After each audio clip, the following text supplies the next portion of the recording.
Bonsoir, ravi de vous retrouver pour une nouvelle thématique de votre émission transfrontalière. Le très attendu Léman Express est arrivé fin 2019, mais voilà, pour que les usagers l'utilisent quotidiennement, il faut un certain nombre d'aménagements. Bus de rabattement sur les gares, parking relais, voies cyclables, tout a été imaginé il y a des années. Comment ces mesures d'accompagnement fonctionnent-elles aujourd'hui concrètement? Que reste-t-il à faire ou à améliorer? On en discute avec trois personnes au cœur de la machine de la technique, tous trois chargés de mobilité dans le Grand Genève, Ludovic Antoine, Benoît Pavageau et Joël Vetter. On ira ensuite aux abords du quartier de l'Étang à Vernier pour voir la transformation du pont CFF et puis un peu de nature avec le retour du printemps, quoi planter et quand. Vous verrez que le géranium, cher à beaucoup, n'est pas le meilleur pour la biodiversité. Conseil donc en fin d'émission. Mais tout de suite, votre actualité transfrontalière du mois. Le Grand Genève a symboliquement passé la barre du million d'habitants. L'Observatoire statistique transfrontalier l'a officiellement annoncé en mars, mais le million a été franchi en 2018. Le canton de Genève regroupe 50% de cette population, Nyon 10% et le Genevois français 40%.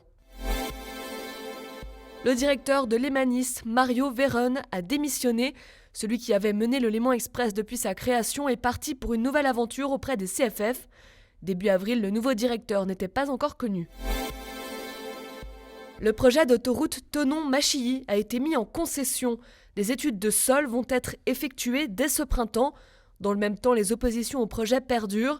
De la part d'associations écologiques, mais aussi de la part de Genève, des recours sont toujours engagés. Une traversée du lac devrait voir le jour en 2024, pas en voiture mais en bateau. Une liaison sera mise en place entre Corzier et Bellevue par la CGN pour les piétons et cyclistes. La fréquence sera d'un bateau toutes les 30 minutes en heure de pointe pour une traversée de 11 à 13 minutes. Le Léman Express a connu des débuts difficiles, grève, manque de conducteurs, coronavirus, mais petit à petit, les usagers l'empruntent. Pour les y encourager, des mesures ont été prévues. On en discute avec tous les trois. Bonsoir Ludovic Antoine, Benoît Pavageau et Joël Vetter. Bonsoir. Depuis le 5 avril, le Léman Express est de nouveau à fond avec une cadence comme auparavant. C'est un soulagement. Ah oui, c'est le retour progressif à la normale parce que même si le train retrouve son offre de base, on a encore beaucoup de contraintes dans nos vies quotidiennes, nos vies actives, qui font que on ne retrouve pas encore un niveau de mobilité tel qu'on l'a connu avant la pandémie. En 2018, vous aviez fait ensemble une estimation du report du trafic entre le routier et le train. L'idée, c'était d'avoir un report de trafic de 12%. Aujourd'hui, on en est où? Est-ce que ces 12% sont atteints? Alors 12%, c'était aux frontières du canton de Genève pour le trafic Exactement. pendulaire transfrontalier. Aujourd'hui, c'est difficile de dire si cet objectif est atteint puisque finalement tout a été perturbé par cette pandémie. Mais nous avons mis en place un monitoring sur les différents couloirs de déplacement transfrontalier, un suivi avec des comptages routiers, avec des comptages vélos, avec le suivi de la fréquentation de toutes les lignes de bus, de tram et Léman Express. Et puis, une fois que la situation sera revenue plus ou moins à la normale, on sera capable de dire dans quelle mesure ces objectifs initiaux ont été atteints. Mais pour l'instant, l'effet de la pandémie est trop important. Le Léman Express, ça a voulu dire évidemment réorganisation de tout le réseau des transports publics. Je crois que c'est un tiers, sauf erreur, des parcours et des horaires qui ont dû être modifiés. On s'attendait à peut-être un chaos. Est-ce que ça a été le cas? Comme tous les jeunes ont pu le constater, les TPG ont vraiment assuré. Et donc, c'est un vrai succès parce qu'il y a eu une réforme lourde, importante du réseau pour permettre aux 45 communes genevoises d'avoir chacune une ligne directe qui les permette de se connecter au Léman Express. Ça a été aussi un développement important de l'offre de la part des TPG. On a fait plus de 6% d'offres supplémentaires. Pourquoi?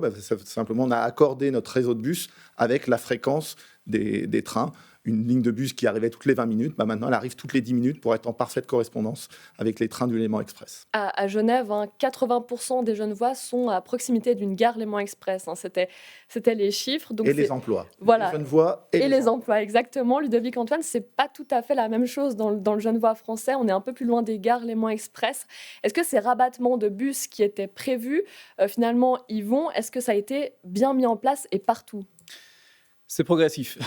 Ça commence déjà à fonctionner, notamment dans la vallée de l'Arve. C'est-à-dire que toutes les gares de la vallée de l'Arve ont au moins 2 bus qui viennent se raccorder aux gares aux heures de pointe. Donc voilà, ça c'est une première chose. On voit que, notamment dans les premiers chiffres, que l'utilisation des transports publics, donc des bus, dans la vallée de l'Arve, se traduit aussi après par une utilisation du Léman Express. Donc les gens n'hésitent pas à prendre le bus et puis ensuite le train pour pouvoir se rendre sur leur lieu de travail. Après, il y a une configuration évidemment qui est différente, puisque sur la partie française, on est plus sur du périurbain, semi-campagne, etc. Donc il y a un étalement forcément urbain de l'habitat, ce qui fait que c'est plus difficile effectivement de se déplacer en transport collectif. Et à Genève, on voit dans le centre-ville, ça fonctionne très bien. Il y a certaines lignes qui ont été instaurées, qui ont été créées pour se rabattre notamment sur la gare de la Plaine. Donc c'est plus la campagne.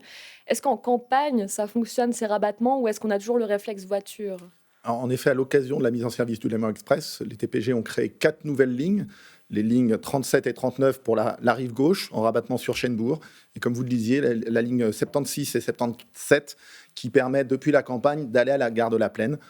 Certains disent qu'ils sont vides, ces bus. C'est comme un peu tout le reste. C'est vrai que la montée en puissance a été vraiment lourdement impactée par la pandémie, et c'est au bout de l'1 ou 2 ans d'années d'expérience qu'on tirera les conclusions. Pour l'instant, on va dire que c'est un démarrage tranquille. Un démarrage tranquille, Joël Vetter, vous confirmez ? Oui, et puis sur le district de Nyon, on a aussi des lignes qui ont été renforcées, des lignes de rabattement, parce que le Léman Express va jusqu'à Coppet. Plus loin, on a la ligne qui continue en direction de Lausanne. Puis en fait, le Léman Express, ça a aussi été un accélérateur d'un travail qui avait été engagé il y a une dizaine d'années sur le district de Nyon pour améliorer les rabattements en correspondance avec le train, développer les vélos en libre-service et toutes les autres possibilités de se connecter, de se rabattre sur les trains. Autre enjeu, c'est pouvoir mettre sa voiture pour entrer dans le train. Donc, c'est les fameux parkings relais dont on a beaucoup parlé. Il y avait un petit peu de retard fin 2019 sur ces fameux parkings en France voisine. Est-ce que le retard a été comblé ? Oui, pour donner quelques chiffres, sur l'ensemble de la partie française du Grand Genève, donc c'est 420 000 habitants, ça va de Thonon jusqu'à Bonneville, en passant par Annemasse, Saint-Julien, Bellegarde et puis le Pays de Gex. On avait environ 3000 places, on a environ aujourd'hui 3000 places de stationnement de parking relais.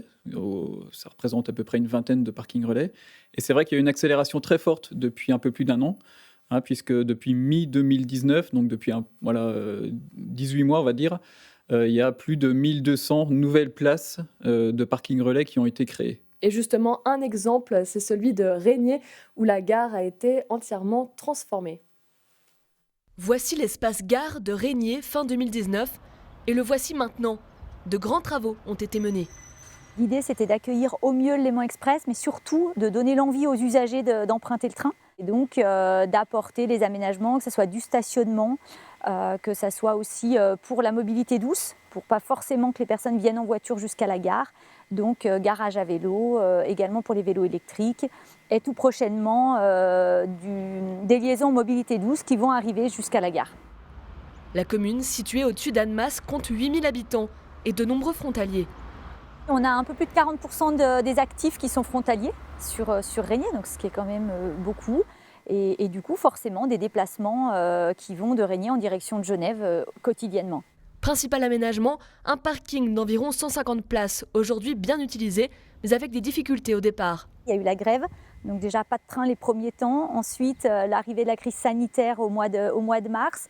Donc je dirais qu'on a atteint le niveau de fréquentation attendu cet automne, à l'automne 2020. Un deuxième parking est en projet. On imagine qu'il y a beaucoup plus de monde qui prennent le train. Ça, je dirais que ça sera quand on sera sorti de la crise sanitaire. On sait aujourd'hui qu'il y en a énormément qui font du télétravail. Donc forcément, moins d'utilisateurs du train. Mais l'idée, c'est vraiment de créer un deuxième parking côté Père-Jussy pour éviter que les personnes traversent la voie ferrée. Et plus le stationnement sera facilité, plus les gens prendront facilement le transport collectif.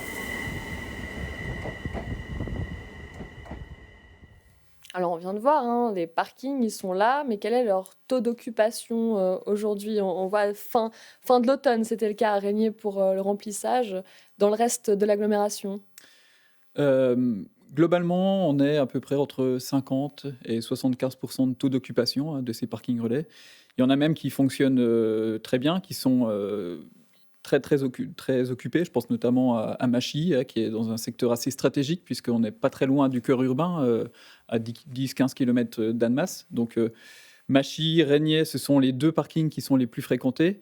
Et puis après, plus on s'éloigne de Genève, plus les parkings sont occupés, mais de façon un peu moindre. Voilà. Il y a aussi une grande question, c'est celle des vélos, les vélostations.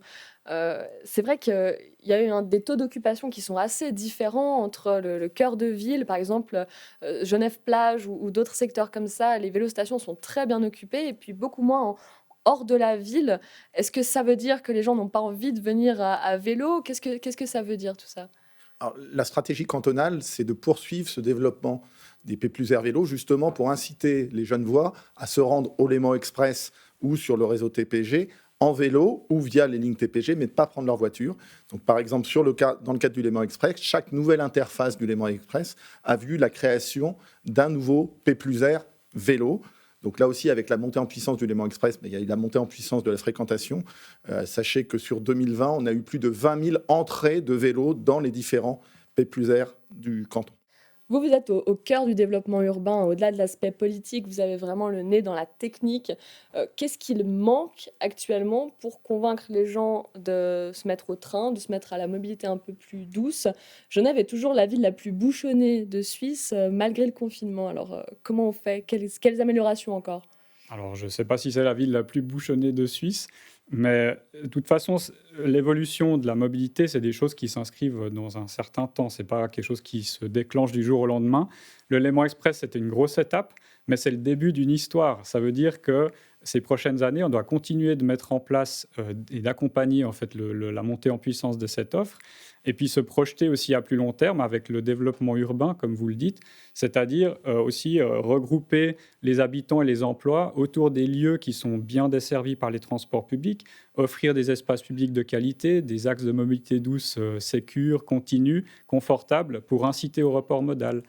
Et on a vu, par exemple, avec une enquête, qu'il y a des ménages, des gens, des habitants, par exemple à Annemasse, qui ont déclaré qu'avec l'arrivée du Léman Express, ils seraient prêts à abandonner 1 ou 2 voitures pour les ménages qui en possèdent plus qu'une.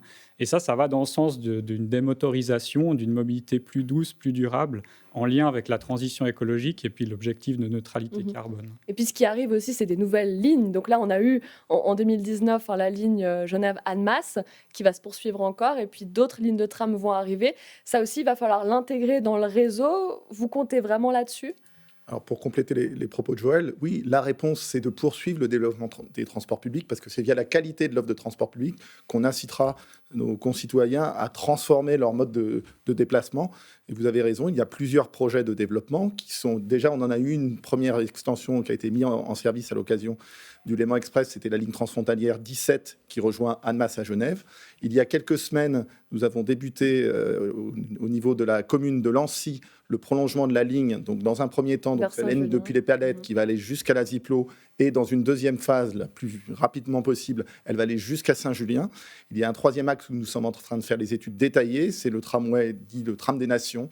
Donc le tramway dans la continuité depuis la place de l'ONU pour aller au Grand Saconnet, et également une fonction transfrontalière, vu que ce projet doit se continuer au même horizon jusqu'à Ferney. Voilà 3 axes importants qui vont offrir une offre supplémentaire pour les habitants du Grand Genève. Canton de Genève, c'est simple, les bus, c'est tout unifié. En France voisine, c'est un petit peu plus compliqué. Chacun a un peu son système. Vous êtes en train de travailler sur un système plus global. Racontez-nous. Oui. Bon, c'est plus sur l'organisation, mais ce qu'il faut que les usagers comprennent bien, c'est qu'effectivement, il y a une organisation qui est assez éclatée. On va sur Annemasse-Agglo, on a TAC Mobilité, on va sur la vallée de l'Arve, c'est Proximity, du côté de Thonon, c'est Réseau But, etc. Et donc, on a 6 structures, 6 organisations différentes, si on prend l'ensemble du Grand Genève. Et la lisibilité pour l'usager qui se déplace finalement sur tout le territoire, elle est assez limitée. Donc, il y a un enjeu important d'unifier tout cela. Donc, on est en train de travailler au niveau du pôle métropolitain du Genevois français sur une autorité unique d'organisation des transports qui permettra effectivement d'avoir un message beaucoup plus simple pour l'usager, avec à terme un ticket unique, et puis permettre de se déplacer beaucoup plus facilement aussi de territoire au territoire. Joël Vetter, on peut imaginer un jour, un rêve, qu'on ait une seule entité pour l'ensemble du réseau de mobilité du Grand Genève? Alors, alors, c'est difficile à dire, mais j'ai pas une boule de cristal. Je pense que l'enjeu, c'est d'abord la coordination, parce qu'effectivement, il y a de multiples acteurs, de nombreux opérateurs de transport public dans le Grand Genève, et puis il y a un besoin de travailler ensemble. Et ça, c'est aussi le rôle de l'agglomération, c'est de faire en sorte qu'on, derrière des objectifs communs, on arrive à travailler ensemble et puis à travailler efficacement pour offrir les meilleures prestations multimodales à la population. Après, l'intégration progressive peut-être de ces opérateurs, de ces secteurs, ça c'est une autre affaire. Mais il y a d'abord l'enjeu de travailler efficacement ensemble. Benoît Pavageau. Et si je peux permettre, votre REL, il est déjà réalisé en partie, parce que l'une des 2 mesures fortes d'accompagnement du Léman Express, on disait le redéploiement des lignes TPG, c'était aussi la création de la communauté transfrontalière Léman Pass. Et donc le Grand Genève est le seul endroit en Europe où vous avez une communauté tarifaire unique. Qu'est-ce que ça veut dire une communauté tarifaire unique? C'est aujourd'hui, vous achetez un ticket unique pour vous déplacer des 2 côtés de la frontière, que vous veniez de Thonon, que vous veniez de Lien, à Genève. C'est un ticket unique. Il n'y a pas d'autre endroit en Europe où on a ça. Un tout petit mot, on a parlé du Covid comme une donnée négative pour évaluer les transports actuellement. Mais est-ce que vous travaillez aussi sur ce coronavirus, sur le télétravail peut-être aussi, pour envisager comment peut se reporter le flux dans les années à venir? Alors c'est évident que la situation actuelle de la pandémie nous a obligés à nous projeter dans les prochaines années. On a des chiffres relativement prudents parce que le retour à la normalité, ce n'est pas pour demain matin. Les statistiques qu'on a au niveau de la Suisse, et je pense qu'ils sont partagés en France voisine, c'est à peu près un retour à l'horizon 23-24. Aujourd'hui, nos statistiques sont tables en termes de mobilité quotidienne. On va revenir à la normalité, lentement, mais on va y revenir. En revanche, vous parliez du télétravail. Le télétravail a un impact peut-être pour lisser un peu plus équitablement dans la semaine ou dans la journée les déplacements.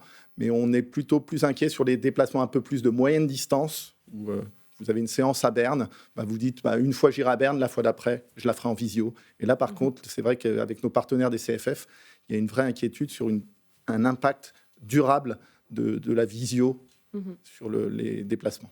Joël Vetter, on va conclure avec vous. À quel horizon on peut se dire qu'on pourra avoir une vraie évaluation de l'utilisation du Léman Express et de tous les aménagements qui suivent, puisque cette année ne peut pas être année référence, bien sûr. Quand est-ce qu'on pourra le faire ? Alors, bien entendu, ça dépendra de la fin de cette situation particulière de la pandémie. On espère que c'est une question de mois au plus. Et puis, à partir de là, on pourra retrouver gentiment une situation, disons, normale, et puis commencer à pouvoir analyser effectivement les effets du Léman Express. Donc, je dirais, dans le meilleur des cas, dans une année environ.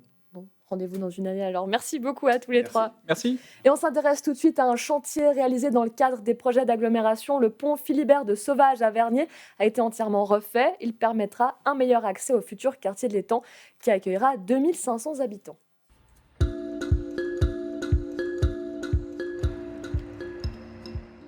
Le pont, il se situe exactement à Vernier, dans le quartier de Châtelaine. L'ouvrage a été changé parce qu'il était arrivé à fin de vie. À l'époque, c'était un ouvrage métallique. Arrivé à fin de vie, on a fait le choix technique de changer l'ouvrage et de le réaliser en béton armé. L'exigence de la ville de Vernier était d'élargir à 13,50 l'ouvrage. L'abaissement de la route et l'élargissement de l'ouvrage même permet de faire passer les trolleybus pour augmenter de manière importante la liaison entre le nouveau quartier de l'Étang et l'autre partie de la ville. Il y a aussi un renforcement de la mobilité douce aussi. Et là, on le voit parce qu'il y a une passerelle de largeur très importante qui permet le passage en même temps des piétons et des cyclistes. Le coût de l'ouvrage, au final, coûte 9 millions.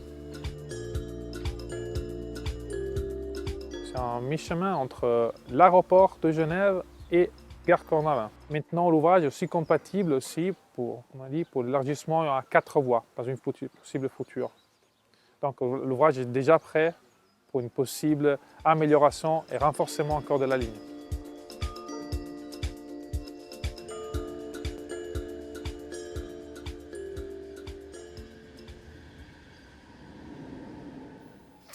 Planter, cultiver, semer, le retour des beaux jours veut dire travaux au jardin, mais aussi sur les balcons.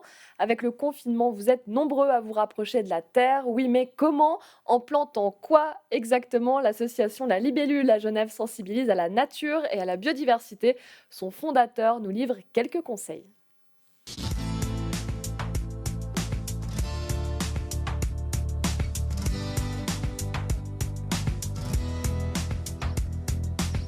Le printemps nous invite à nous tourner vers le jardin et le meilleur pour en parler, c'est David Berchi de l'association La Libellule. Actuellement, au mois d'avril, qu'est-ce qu'on peut faire au jardin? Alors au mois d'avril, c'est vrai que c'est un moment assez important parce qu'on va commencer vraiment à semer dehors, à déplacer des plantons qu'on avait déjà commencé en février. Et puis on peut commencer tout ce qui est les plantons qui auront besoin de plus de chaleur, comme les courges, les courgettes et les tomates. On les commence à l'intérieur, mais on les sortira évidemment qu'à la mi-mai seulement. Il faut qu'il y ait des trous en dessous pour l'évacuation de l'eau. Une terre de semis avec du sable, c'est l'idéal. Quand on sème à la surface, on va enterrer la graine à la même profondeur que l'épaisseur de la graine.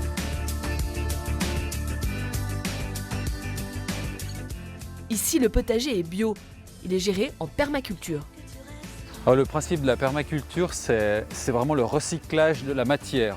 Ça veut dire qu'on va utiliser la force de la nature comme un écosystème pour que la fertilité du sol se fasse elle-même.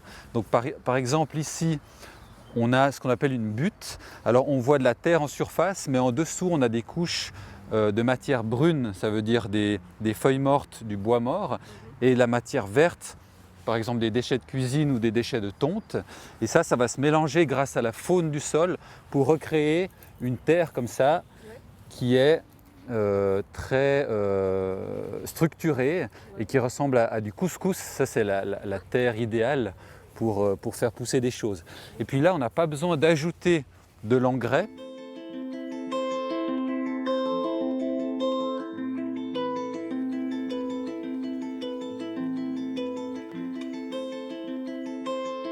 Donc ça, c'est des animaux qui sont protégés. En l'occurrence, ça, c'est un triton alpestre. Alors si je vous montre le dessous, vous verrez qu'il est tout orange. C'est comme ça qu'on reconnaît les tritons alpestres.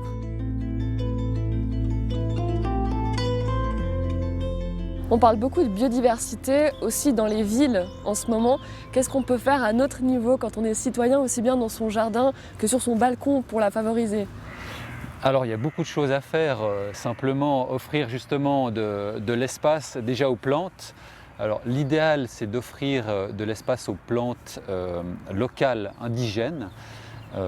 Par exemple, on aura ici une petite plante qu'on appelle le lamier pourpre. Là, elle vient toute seule. Donc il faut savoir aussi que pour chaque plante indigène, on aura jusqu'à 10 espèces d'insectes qui seront associées à cette plante-là. Donc ça veut dire que dans la chaîne alimentaire, ça va être un maillon très important. Alors que si on met une plante exotique, genre, je ne sais pas, des géraniums, les fameux géraniums qui sont le symbole suisse sur les balcons, c'est en fait un pélargonium qui vient d'Afrique du Sud. Et donc ça a très peu d'intérêt pour la faune locale, à part quelques butineurs. Alors que là, le lamier pourpre, il est très intéressant. Et en plus, cerise sur le gâteau, on peut le manger.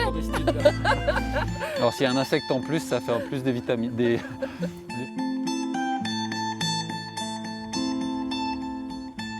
Et si on veut agrémenter son balcon, par exemple, qu'on a envie de mettre des fleurs, donc les géraniums, on a compris, c'est pas terrible. Qu'est-ce qu'on peut mettre comme belles fleurs, par exemple, qu'on peut trouver dans nos magasins de bricolage ou autres? Il y a une mentalité en Suisse qui dit que ce qui est beau, c'est ce qui vaut de l'argent. Il faut acheter quelque chose pour que ce soit beau, pour que ce soit propre aux normes. Alors que, en fait, les fleurs des champs, elles sont magnifiques. Donc, il suffit de prendre des graines et des fleurs des champs et de les semer dans un pot sur un balcon ou dans un jardin. Donc ça, on peut comme ça aussi découvrir, entrer en contact avec la nature grâce à simplement quelques plantes locales qu'on fait pousser sur le balcon.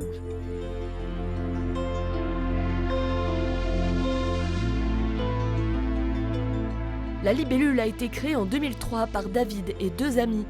Ils sensibilisent à la nature, notamment auprès des enfants, avec des ateliers. C'est vraiment la marque de fabrique de l'association, c'est d'aller au contact avec la nature. C'est le but qu'on recherche, c'est de recréer ce lien qu'on a perdu malheureusement avec la faune et la flore. Vous dites, on l'a perdu ce lien et pourtant vos activités sont extrêmement demandées. C'est plutôt bon signe, c'est positif pour vous? Ah, tout à fait, on sent qu'il y a un élan, les gens demandent vraiment, ont besoin de cette nature. Alors c'est peut-être dû à la situation sanitaire, les gens ont envie de sortir de chez eux. Bon, c'est aussi le printemps, il fait beau, etc. Ce qui est intéressant, c'est que les enfants, ils n'ont pas des a priori, en fait. Par exemple, ils voient un ver de terre, ils veulent le toucher, on leur dit « mange cette fleur », ce qui est comestible, ils la mangent. Alors que les adultes, ils seront formatés, disons, souvent par rapport à la nature, comme quoi la nature est un peu hostile, est un peu sale, etc. Si vous aviez un vœu pieux pour Genève, pour la nature, qu'est-ce que ce serait? Alors ce serait plus de place, simplement, intégrer plus de nature en ville, sur les balcons, dans les jardins, etc. C'est tellement beau, la nature spontanée, qu'il faudrait vraiment essayer de changer cette mentalité, puis d'accepter un peu plus qu'on partage l'espace avec les autres espèces animales et végétales. Merci beaucoup, David. Mais de rien.